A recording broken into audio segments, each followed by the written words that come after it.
gives me great pleasure now to introduce SVA's President, David Rhodes.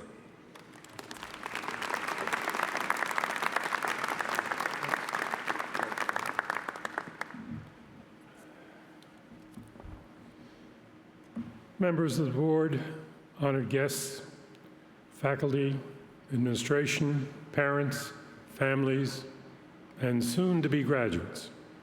I'd like to welcome you to the School of Visual Arts' 51st commencement exercises held in honor of the class of 2026.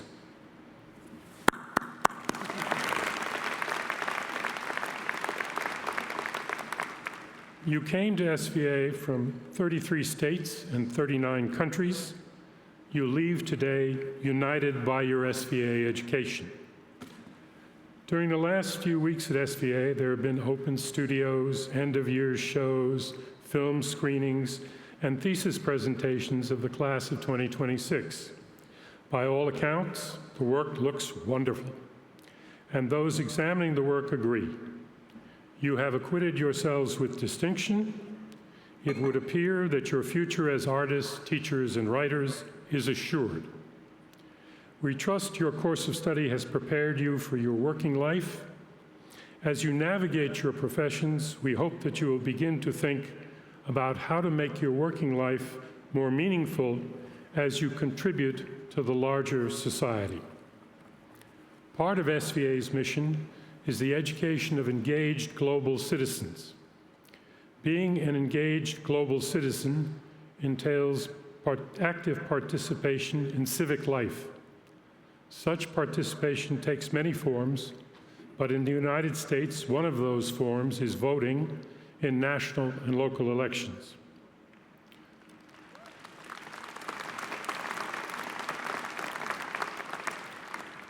Voting in the United States is often taken for granted, but it is actually a right that must be defended. For example, women were not enfranchised until the 19th Amendment in 1920.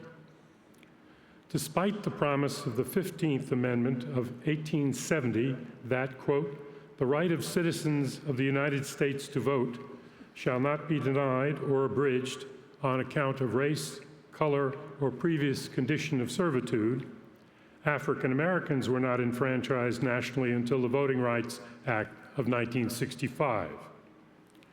The early history of the Voting Rights Act can be epitomized by the struggle of the citizens of Selma, Alabama to register to vote. In 1963, less than 1% of the 15,000 African Americans in Selma and the surrounding county were registered to vote, while 64% of the eligible white voters were registered. On October 7th of 63, 350 citizens lined up to register to vote. Most were violently dispersed by the local police, led by Sheriff Jim Clark. Throughout 1963, 1964, and 65, numerous attempts to register African Americans were met with police violence, including the murder of Jimmy Lee Jackson by a state trooper as he was trying to protect his mother during a voting rights demonstration. Despite the arrest of over 3,000, by March 1965, only 355 of those 15,000 citizens were registered to vote. To redress these grievances, a march was planned from Selma to the state capital of Montgomery. The peaceful marchers were met by state troopers and Jim Clark and his deputies at the Edmund Pettus Bridge. The marchers were told to disperse, and when they knelt to pray, the police attacked them with tear gas, batons, and horses. Over 50 demonstrators were treated at hospitals for injuries. These events were filmed and broadcast on the evening news. The event is now commonly referred to as Bloody Sunday. 2 days after Bloody Sunday, Reverend James Reeb, a member of the Southern Christian Leadership Conference, and 2 other ministers wearing clerical collars were beaten by Ku Klux Klan members. Reverend Reeb died of his wounds on March 11th. Soon thereafter, the Student Nonviolent Coordinating Committee and the Southern Christian Leadership Conference appealed to clergy and students of goodwill to join the march. I answered that appeal and was promptly arrested in Montgomery as part of an effort to see that all citizens could vote.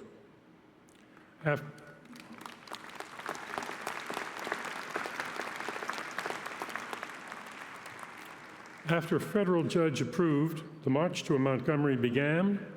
The marchers were protected by the Alabama National Guard, which had been federalized by President Lyndon Johnson. My father came to Montgomery from New York and bailed me out of jail so I could join the march on the last day. After Dr. King finished his "How long, not long" speech, the Alabama National Guard was defederalized. That night, Viola Liuzzo was murdered by members of the Klan as she was driving marchers between Selma and Montgomery. The elation of a successful march was overcome by a sense of dread and fear because the local law enforcement would not protect us. Clearly, a federal solution was needed, and it came in August in the form of the 1965 Voting Rights Act. As soon as substantial numbers of African American citizens were enfranchised, Sheriff Jim Clark was voted out of office.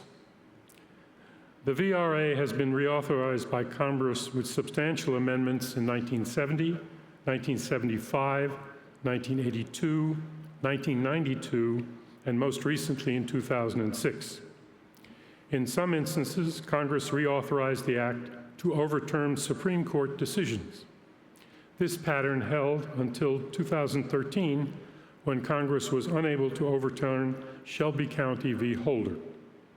On April 29th of this year, the court struck down the last enforcement provision of the Voting Rights Act in Louisiana versus Calais.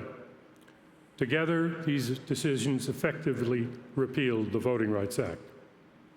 Rather than despair, we should use this setback to highly resolve to undo this travesty. History teaches that perseverance, tenacity, and persistence overcome resistance. It took almost 100 years from the end of the Civil War to the enactment of the Voting Rights Act to fulfill the promises of the 14th and 15th Amendments. For almost 50 years, the principle of all votes counting equally was the rule. It took only 13 years to eviscerate the Voting Rights Act. I do not know how long it will take to undo this wrong, but as Dr. King has said, the arc of the moral universe is long, but it bends towards justice. I would add that bending accelerates in proportion to the effort we all apply.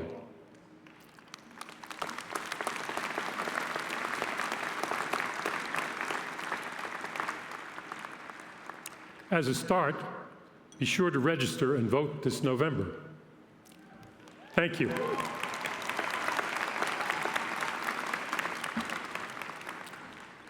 But let me close with some advice that was first offered by SVA's former board chair, Milton Glaser. Be kind to one another. When you can, help one another. And always be kind to yourself. Please accept my congratulations on your graduation. Good luck.